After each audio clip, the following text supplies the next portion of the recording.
শরণাগতি ও শ্রদ্ধা নামক গ্রন্থের শরণাগতি অধ্যায়ের আলোচনা চলিতেছে।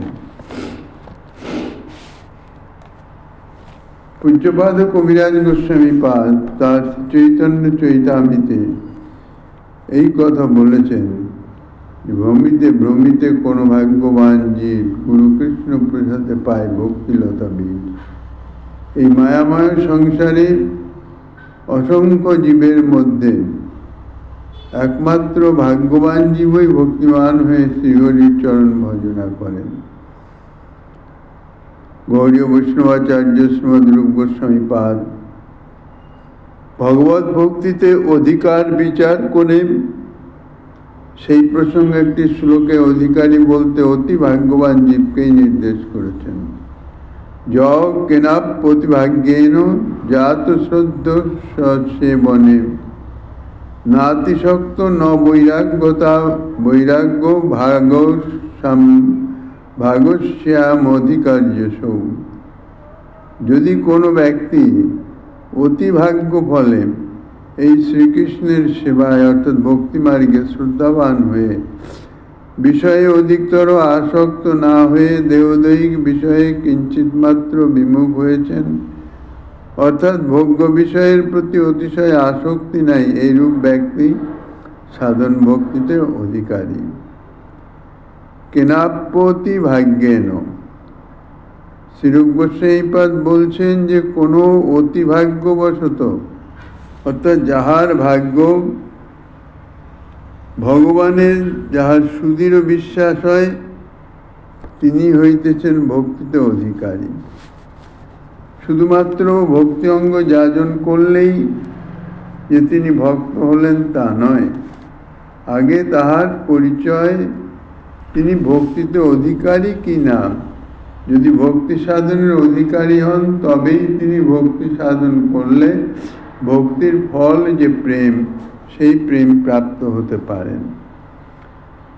কেবল ভগবানে নহে, অতি ভাগ্যবান ব্যক্তি সাধারণ ভাগ্য দিয়ে শ্রীকৃষ্ণ ভজনে তাহার প্রবৃত্তি আসবে না। যাহারা শ্রীকৃষ্ণ ভজন করেন, শ্রীকৃষ্ণ ভজনে রত হয়েছেন, তাহাদের যোগ্যতা অনুযায়ী তাহাদের অধিকার, ভজনের অধিকার নির্ণয় হয়। তো যারা শ্রীকৃষ্ণ ভজনে রত হতে পারেন বা শ্রীকৃষ্ণ ভজনে রত থাকেন তাহারা সাধারণ ভাগ্য নয়, বলছেন অতি ভাগ্যবান ব্যক্তি।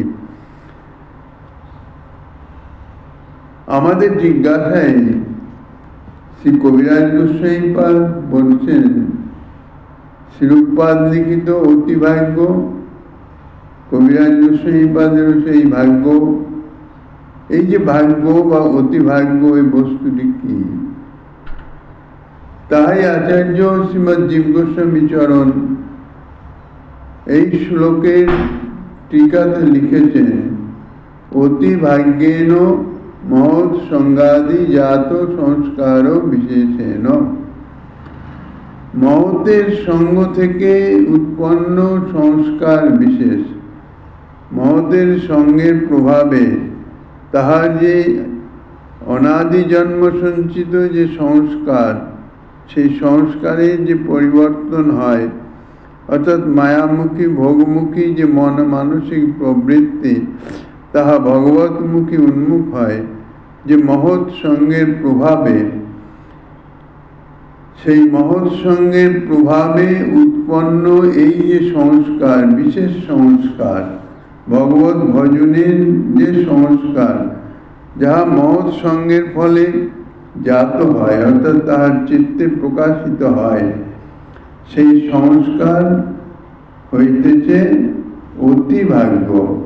অর্থাৎ মহতের সঙ্গে থেকে উৎপন্ন যে সংস্কার, সেই সংস্কারই হচ্ছে অতি ভাগ্য। সেই সংস্কারের ফলে শ্রী ভগবানে তথা ভক্তিতে সুদৃঢ় বিশ্বাস জাত হয়। ইহার কোনো পুণ্য বা কোনো শুভকর্ম থেকে লাভ হয় না। শ্রীকৃষ্ণ ভজনের যে ইচ্ছা, যে প্রবৃত্তি, তাহার শাস্ত্র বর্ণিত সৎকর্ম আদির দ্বারা তাহা প্রাপ্ত হওয়া যায় না। কৃষ্ণ ভক্তি অর্থাৎ শ্রীকৃষ্ণ ভজনে যে আকাঙ্ক্ষা, যে লালসা, শ্রীকৃষ্ণ সেবার যে লালসা, তা মূলত হইতেছে সাধু কৃপা থেকে প্রাপ্ত হওয়া যায়। তাই কবিরাজ গোস্বামী পাদ লিখেছেন, কৃষ্ণ ভক্তি জন্মমূল হয় সাধু সঙ্গ, কৃষ্ণ প্রেম জন্মেতে হোক মুখ্য অঙ্গ। শ্রীকৃষ্ণ ভক্তির জন্মর মূলই হইতেছে সাধুসঙ্গ। সাধুসঙ্গ ব্যতীত, সাধুসঙ্গের প্রভাবে চিত্তে যে অনাদি সংস্কার, বিষয় ভোগের যে সংস্কার, সেই সংস্কার দূরীভূত না হওয়া পর্যন্ত কৃষ্ণ ভজনে যথার্থ সে অধিকারী হয় না। অতএব ইহা নিশ্চিত হল যে মহতের সঙ্গ থেকে যে কৃপা লাভ হয়, কেননা মহৎগণ তাঁরা অহেতু কৃপা পরায়ণ, তাঁদের অন্তরের একান্ত বাসনা সকলেই শ্রীকৃষ্ণ ভজনে রত হন, শ্রীকৃষ্ণ ভজন করুন। আর মহতের এই যে বাসনা শ্রী ভগবান সদা সর্বদাই পূর্ণ করেন, কেননা ভক্ত বাঞ্ছা পূর্তি ভিন্ন নাহি অন্য কার্য। সেই মহৎ কৃপা থেকে জাত যে সংস্কার, এই মহৎ কৃপা একদিন একটু মহতের দর্শন বা সঙ্গ হলো, তাতেই যে মহৎ কৃপা থেকে অর্থাৎ নিজের আজন্ম অনাদি জন্ম সঞ্চিত সংস্কার পরিবর্তিত হবে তা নয়। তাই নিত্য সাধুসঙ্গ করবার কথা বলা হয়েছে। নিত্য সাধুসঙ্গের সংস্কার দীর্ঘদিন একইভাবে একই জিনিস যদি চলতে থাকে, তাহলে সেটি হৃদয়ে যে ছাপ তৈরি করে, সেই ছাপ বা হৃদয়ে যে দাগ কাটে, সেই দাগ, তাহাইকেই বলা হয় সংস্কার।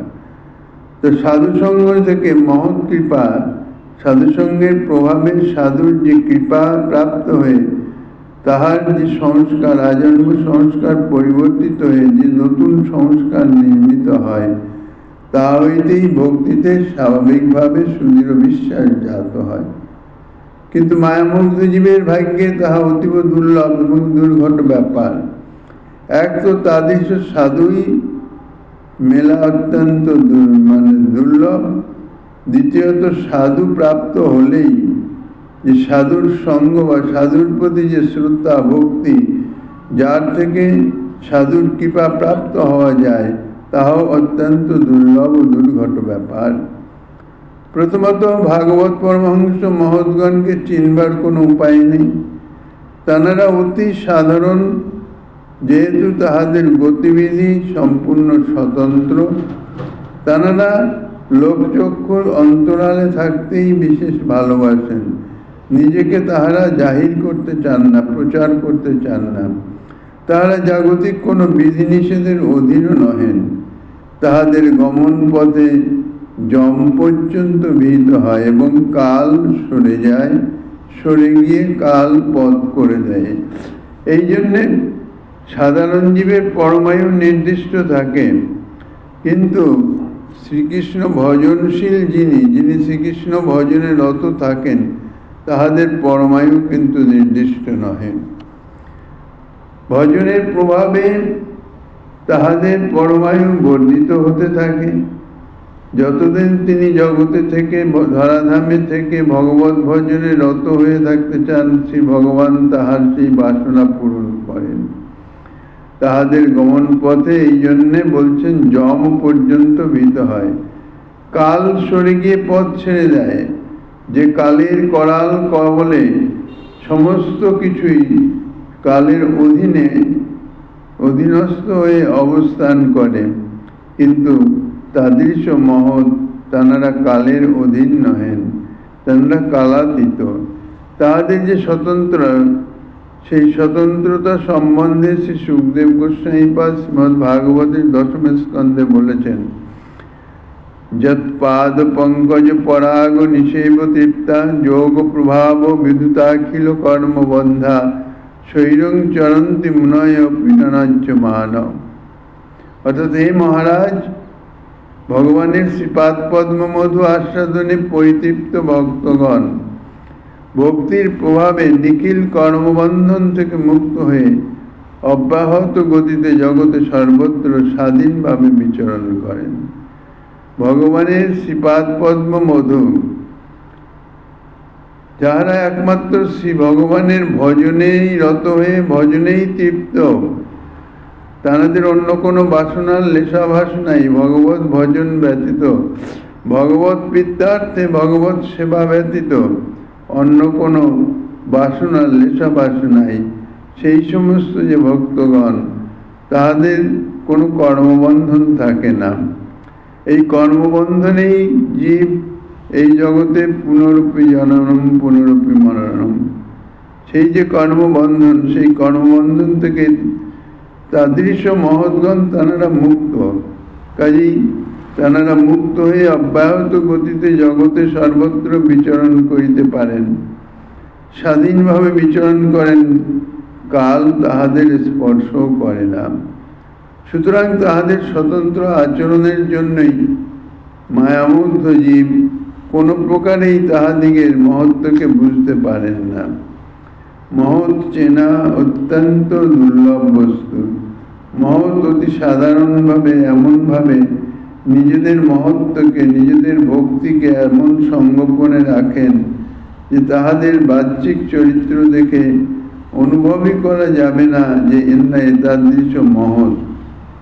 সুতরাং তাহাদের মহত্বকে বুঝতে না পেরে, জানতে না পেরে পক্ষান্তরে অনেক ক্ষেত্রে অবজ্ঞা করে জীব অপরাধীও হয়ে যায়। তাই মহৎ সঙ্গ এবং তাহাদের কৃপা অত্যন্ত দুর্লভ এবং দুর্ঘট বস্তু। এই কারণেই বলা হয়েছে কোনো অনির্বাচ্য সৌভাগ্য ফলে। এই তাদৃশ মহতের প্রতি যদি কাহারও শ্রদ্ধা জন্মায়, তাহার সঙ্গ লাভ হয়, তাহলেই তিনি হচ্ছেন অতি ভাগ্যবান জীব। সাধারণ ভাগ্যবান নয়, অতি ভাগ্যবান জীব। যে ভগবানে তথা ভক্তিতে বিশ্বাস তাহার জন্মায়। তাই শ্রীকৃষ্ণ ভক্তি সুদুর্লভা এবং সুদূরবোধ্যাও। শ্রীকৃষ্ণ ভক্ত সুদুর্লভ। কেননা শ্রীকৃষ্ণ ভক্ত সুদুর্লভ বলেই কৃষ্ণ ভক্তি সুদুর্লভা। কেননা ভক্তের সঙ্গের প্রভাবে, ভক্তের কৃপার প্রভাবেই তাহার হৃদয়ে ভক্তি মহারানীর আবির্ভাব হওয়া সম্ভব। শ্রীকৃষ্ণের তাদৃশ ভক্তের সঙ্গের প্রভাবে অন্তরে একটি যে দৃঢ় বিশ্বাস জন্মায়,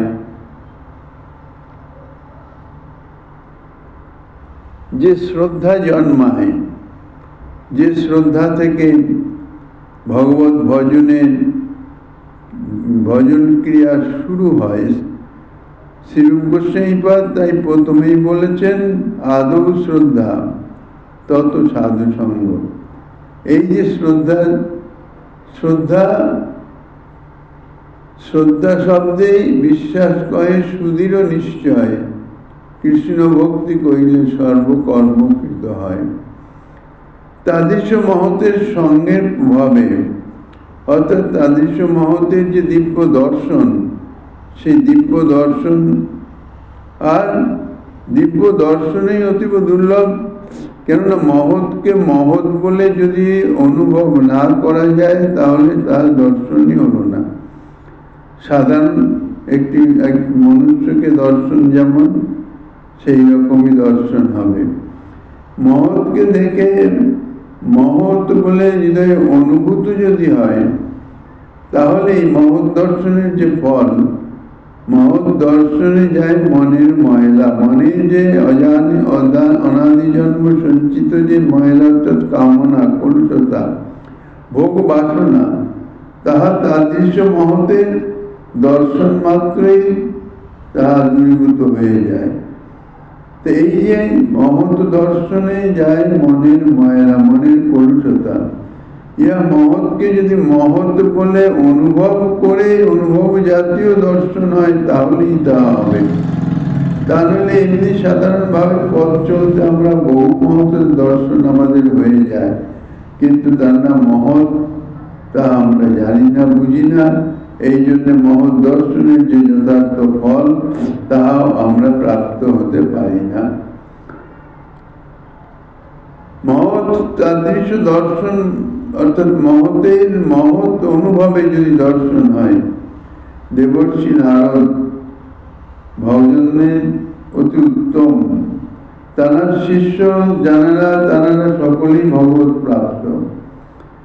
এতাদৃশ দেবর্ষি নারদ, যিনি সর্বত্রই অবাধ বিচরণ জানান, স্বর্গে দেবতাগণ তাহাদের দর্শন করেন, দেবর্ষি নারদের দর্শন করেন, কিন্তু কই তাহাদের তো চিত্তের যে ভোগ বাসনারূপ ময়লা তাহা দূরীভূত হয় না। তার কারণ আর কিছুই নয়, দেবর্ষি নারদকে তাহারা তাহাদেরই মতন একজন দেবতাদের মধ্যে দেবতা বলেই অনুভব করেন, যে তাদের মধ্যে তিনি একটু ঋষি প্রকৃতির, এই জন্য নাম দেবর্ষি। তাঁর কাজ সারা জগতের সংবাদ বহন করা। তাই দেবর্ষি নারদের দর্শন হলে দেবতারা তাহাকে সাধারণ দেবতা জ্ঞানেই যতটুকু করণীয় তাহা করেন। এই জন্যে দেবতাগণের চিত্ত শুদ্ধ হয় না, মনের ময়লা কামনা কলুষতা তাহা দূরীভূত হয় না। ঠিক এতাদৃশ এই জগতেও বহু মহৎ বহু সাধু তাঁরা অতি সাধারণভাবে বিচরণ করেন। তাঁদের দেখে সাধু বলে বা মহৎ বলে অনুভব করা অত্যন্ত কঠিন। এই জন্যে মহৎ দুর্লভ।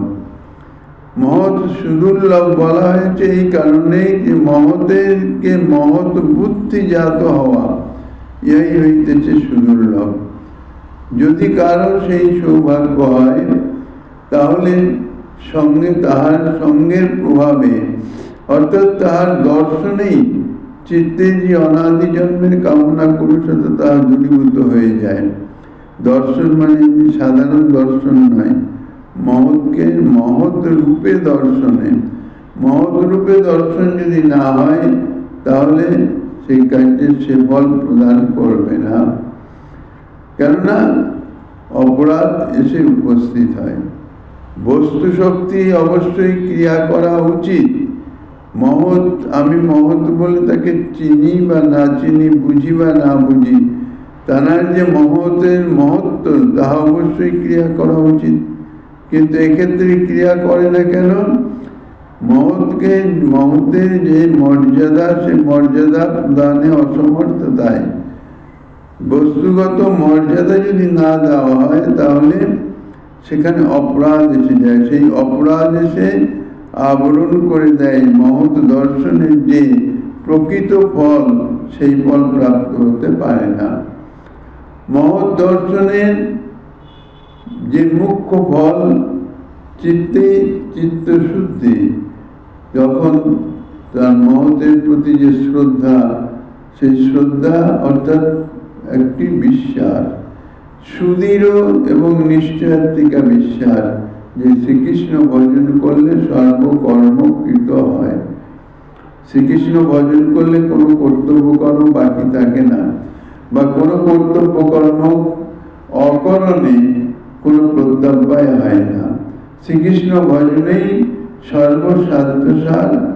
কাজে শ্রীকৃষ্ণ ভজন করা প্রতিটি জীবেরই একান্ত কর্তব্য। এই যে বোধ, এই যে অনুভূতি এবং তদ অনুযায়ী কার্যে রত হওয়া, ইহাই হইতেছে সুদুর্লভ এবং ইহাই হইতেছে কৃষ্ণ ভক্তি। ভগবানের সুদৃঢ় বিশ্বাস ও বিশুদ্ধ কৃষ্ণ নিষ্ঠা এই জগতে আজও প্রকৃতপক্ষে বিরল। ইহার প্রমাণের জন্য কোনরূপ তর্কের কোনো প্রয়োজন নাই। নিজ নিজ ব্যবহারিক এবং সাধারণ জীবনের দিকে দৃষ্টিপাত করলে বা তাহা বিচার করলে বুঝতে পারা যায় যে নিষ্ঠা কত দিকে নিরন্তর ধাবিত হইতেছে। এই প্রকার নিরপেক্ষ পরম স্বতন্ত্র সাধুসঙ্গ, সাধুভক্ত যাহাকে কৃপা করেন, তাহার ওই শ্রী হরিচরণের সুদৃঢ় বিশ্বাস এবং পূর্বোক্ত প্রকার বিবেক বা জ্ঞান লাভ হয়। যে কৃষ্ণ ভজনেই সর্বসাধ্য সার। তখনই তিনি শ্রী হরিপাদ পদ্মকে একমাত্র নির্ভর স্থান জেনে অনন্যভাবে স্বর্ণাপন্ন হয়ে আশ্রয় করেন। মাতৃস্ব জীবের অবস্থা কি? মাতৃস্ব জীব জানি শ্রীকৃষ্ণ ভজনই সর্বসাধ্য সার, একান্ত কর্তব্য শ্রীকৃষ্ণ ভজন, কিন্তু জানলে কি হবে? শ্রীকৃষ্ণ ভজনের সঙ্গে সাংসারিক যে ক্রিয়া তাহা আমরা ছাড়তে পারি না। আমাদের হৃদয়ে যে জাগতিক কর্তব্য বোধ সেটিকে দূরীভূত করতে পারি না। তার কারণ মহতের যে সঙ্গ, মহতের সঙ্গের প্রভাবে যে জ্ঞান বা বিবেক জাত হয়, সেই বিবেক বা জ্ঞান অনুযায়ী কর্ম আমরা করি না। ইহার ফলে কি হয়? ভগবত পাদপদ্ম ভজন হচ্ছে, সেই সঙ্গে সঙ্গে সংসার বিষয়ে আসক্তি তাহাও রয়ে গেছে, তাহা ত্যাগ হয় না। ইহাতে এই জন্যে সংসারে যাবতীয় কর্তব্য কর্মকে সর্বদা দূরে নিক্ষেপ করে সাংসারিক জাগতিক কর্তব্য কর্মের সঙ্গে নিজের সুখের সম্বন্ধ আছে, সংযোগ আছে। যেখানে নিজের সুখ সম্বন্ধের কোনো সম্বন্ধ নাই, তাই হইতেছে ভগবত ভজন, ভগবত ভক্তি। তাই শ্রী হরিপাদ পদ্মকে একমাত্র নির্ভর স্থান জেনে অনন্যভাবে স্বর্ণাপন্ন হয়ে আশ্রয় গ্রহণ করেন। ইহাতে তাহার মৃত্যু ভীতি পর্যন্ত দূরে পলায়ন করেন। তিনি সুস্থ চিত্তে নিশ্চিন্ত হয়ে সুখে শয়ন করেন। জগতের জীবের সবচেয়ে বড় ভয় হইতেছে মৃত্যু ভীতি। কারণ মৃত্যু তো হবেই, শরীর তো ছাড়তেই হবে, কিন্তু তারপর কোথায় হবে, কোথায় যাওয়া হবে, কি হবে? শরীর ছাড়লে যে কি থাকবে? শরীর ত্যাগ অর্থাৎ দেহত্যাগ, এটি যেমন চিরন্তন সত্য, তেমনি দেহত্যাগের সময় বা দেহত্যাগের অন্তে ত্যাগ যে করবে, সে ত্যাগ কে করবে? তার সম্বন্ধে, যদিও সেটি সর্বত নিজ স্বরূপ, কিন্তু সে সম্বন্ধে সম্পূর্ণ অজ্ঞতা বশত ভীতি এসে উপস্থিত হয়। আর জানার সে হরিপাদ পদ্মের একমাত্র নির্ভর স্থান জেনে নিজের সুখ, দুঃখ, মান, অপমান সমস্ত কিছু দূরে বিসর্জন দিয়ে একান্তভাবে ভগবত ভজনে রত থাকেন। তিনি সুস্থ চিত্তে নিশ্চিন্ত হয়ে সুখে অবস্থান করেন, অর্থাৎ পরমানন্দে জীবন অতিবাহিত করেন। তার কোনো ভয়ই নাই, কেননা শ্রী ভগবত চরণে শরণ গ্রহণ করলে শ্রী ভগবান তাহার সমস্ত ভয় দূরীভূত করে দেন, অভয় প্রদান করেন। এই যে অভয় প্রদান, অভয় প্রাপ্তি, তার কোনো বিষয়েই তার কোনো রকম ভয় বা ভীতি থাকতে পারে না। শ্রী গোপাল তাপন উপনিষদ বর্ণনায় জানা যায় যে ভগবান শ্রীকৃষ্ণকে আশ্রয় না করা পর্যন্ত জীবের মৃত্যু ভীতি থেকে নিস্তার নাই। সমস্ত জীবেরই মৃত্যু ভয় আছে, কেউই মরতে চায় না। এই জগতে সকলেই বেঁচে থাকতে চায়। কি উদ্দেশ্যে? সাধারণ জীব বেঁচে থাকতে চায় তাহার ভোগ সুখ লালসা পূরণের নিমিত্ত, যে দেহ ইন্দ্রিয়ের সম্বন্ধজনিত সুখ ভোগের নিমিত্ত। আর যার নাম মহৎ, তারাও বেঁচে থাকতে চান। মৃত্যু তাহারা হয়তো চান না, কিন্তু মৃত্যু সম্বন্ধে তাদের কোনো ভয় নাই। তাহারা বাঁচলেও যা, মরণেও তাই। কেননা তাহারা তো সদা সর্বদাই ভগবত ভজনের রত। যতদিন দেহ আছে ততদিন ভগবত ভজন করিতেছেন। দেহান্তে যেখানে তারা যাবেন, আবার পুনরায় পার্শ্বদ দেহ প্রাপ্ত হয়ে ভগবত ভজনেই রত থাকবেন। কাজে তাহাদের মৃত্যু ভীতি নাই।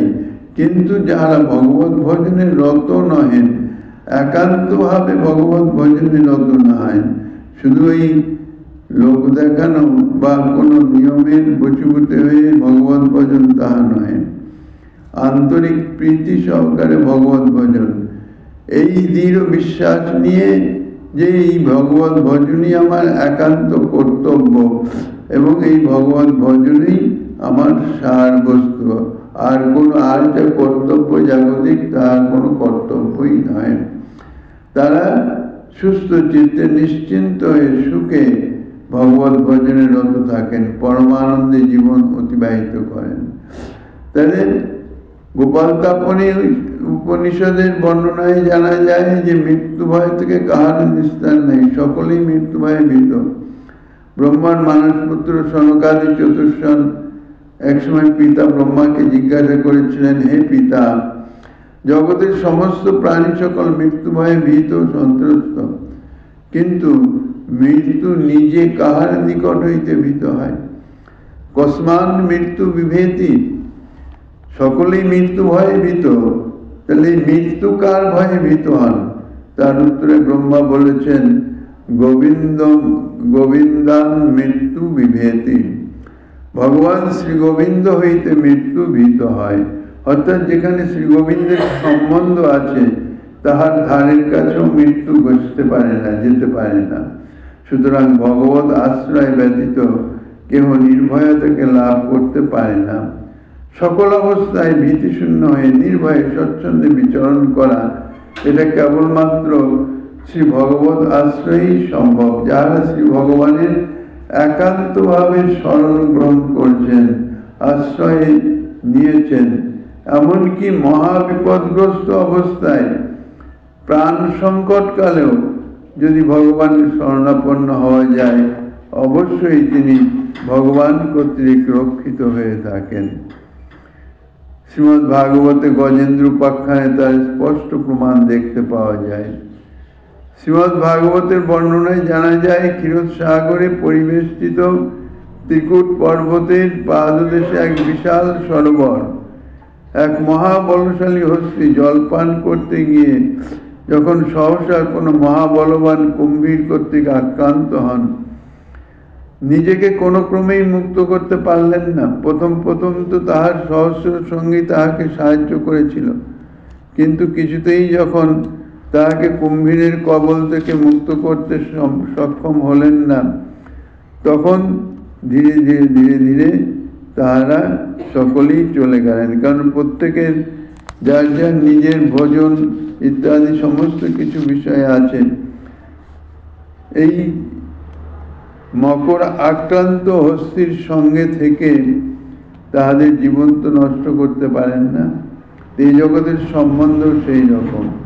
প্রথম অনেক সাহায্য, অনেক কিছু দেখা যেতে পারে, কিন্তু সেটি যদি দীর্ঘকাল হয় তাহলে কেউই নিজের স্বার্থকে বিসর্জন দিয়ে অপরের সাহায্যে রত থাকেন না। কাজেই মহাবলশালী হস্তি তখন তাহার নিজের যে বলবান, সে বলবান কুম্ভীরের হাত থেকে মুক্ত হওয়ার জন্য বহুভাবে চেষ্টা করলেন। বলেছেন 1000 বৎসর সুদীর্ঘকাল তার সঙ্গে যুদ্ধ করতে করতে সময় অতিবাহিত হতে লাগলো।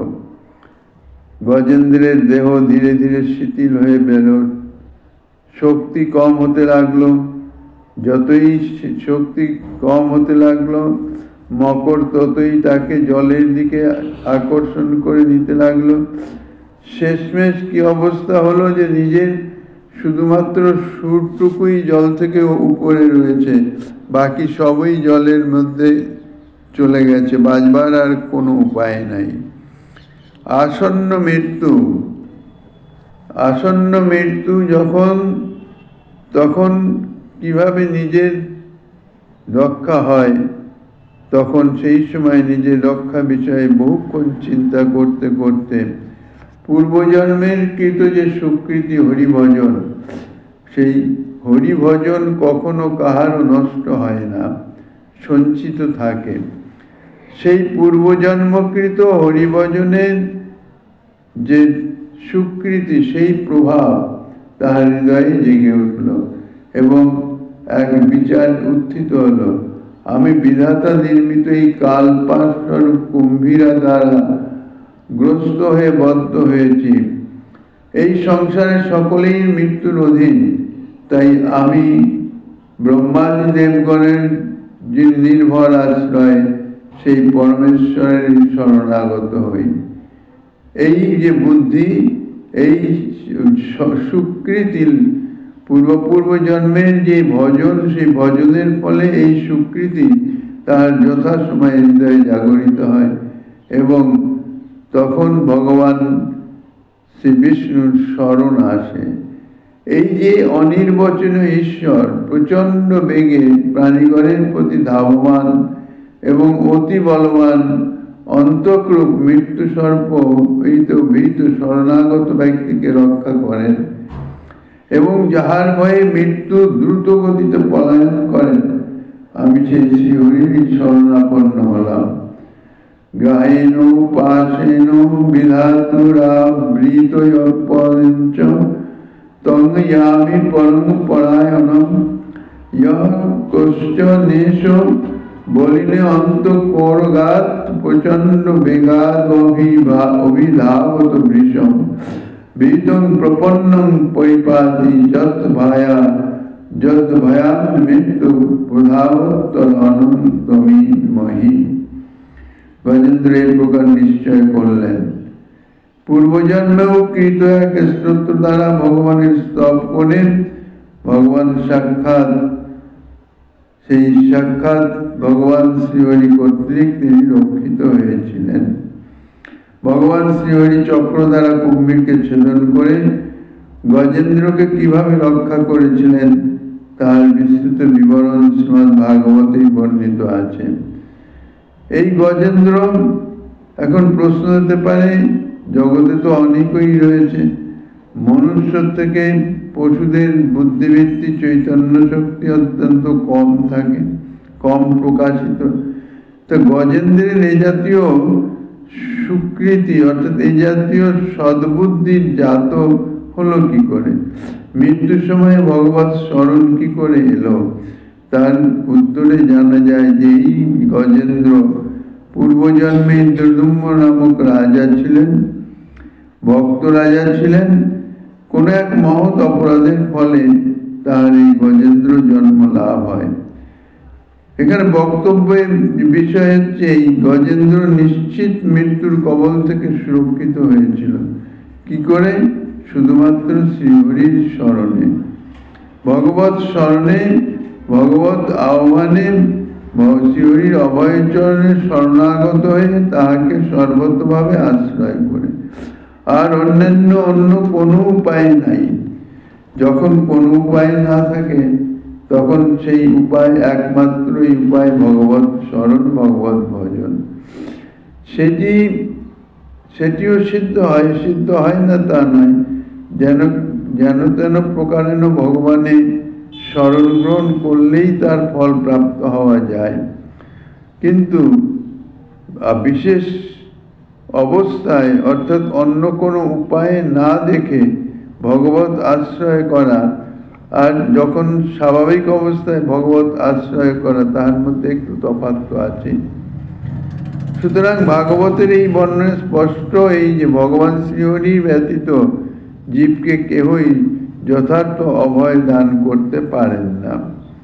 অতএব সদ্গুরুর আশ্রয় গ্রহণ করে ভগবান শ্রীহরির পাদমূল আশ্রয় করলেই জীবের নিখিল ভয় দূরীভূত হয়ে নির্ভরতায় স্বচ্ছন্দ স্থিতিকে জীব লাভ করতে পারেন। এছাড়া নির্ভয়তা লাভের আর দ্বিতীয় কোনো পন্থা নাই। সদ্গুরুর আশ্রয় ব্যতীত যথার্থ ভগবত আশ্রয় হয় না। কেননা ভগবানের চরণে পৌঁছে দেবেন কে? সদ্গুরুদেব। তিনি ভগবানের সঙ্গে সম্বন্ধ স্থাপন করিয়ে দেন, ভগবত চরণে তাহাকে সমর্পণ করেন। ভগবান কপিল দেবের উপদেশেও জানা যায় যে ভগবান ব্যতীত জীবের ভীতি কেহ একেবারে নাশ করতে সমর্থ হন না।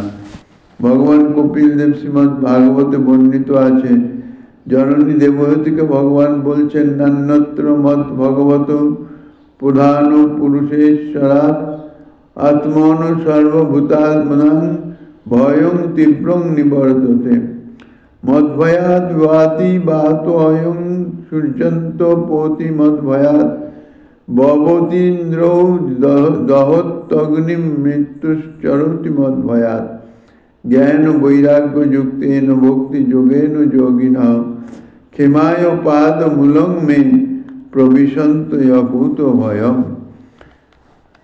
জননী দেবহূতিকে ভগবান কপিল দেব তিনি বলছেন, হে মাতো, প্রধান পুরুষের ঈশ্বর সমগ্র জীবের আত্মা ভগবান যে আমি, সেই আমা ব্যতীত অন্য কোথাও প্রাণীগণের তীব্র ভয়ের নিবৃত্তি হয় না।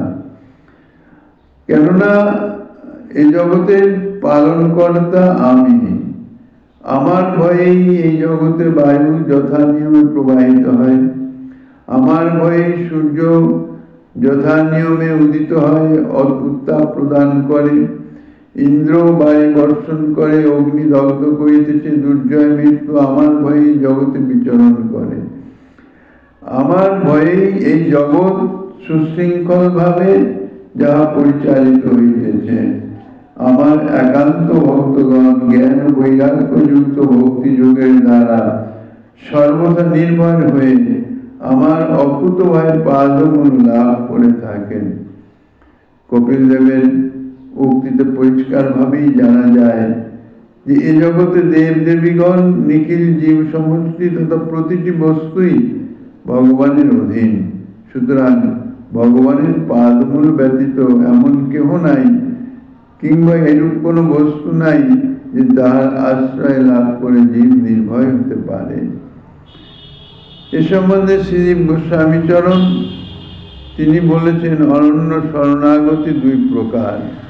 সে সম্বন্ধে বিস্তৃত আলোচনা শ্রীমৎ মহাপ্রভু গিরিধারী লালের কৃপা হলে আগামী দিন আস্বাদনের বাসনা রেখে অদ্যকার ভাগবতী কথার এখানেই বিশ্রাম।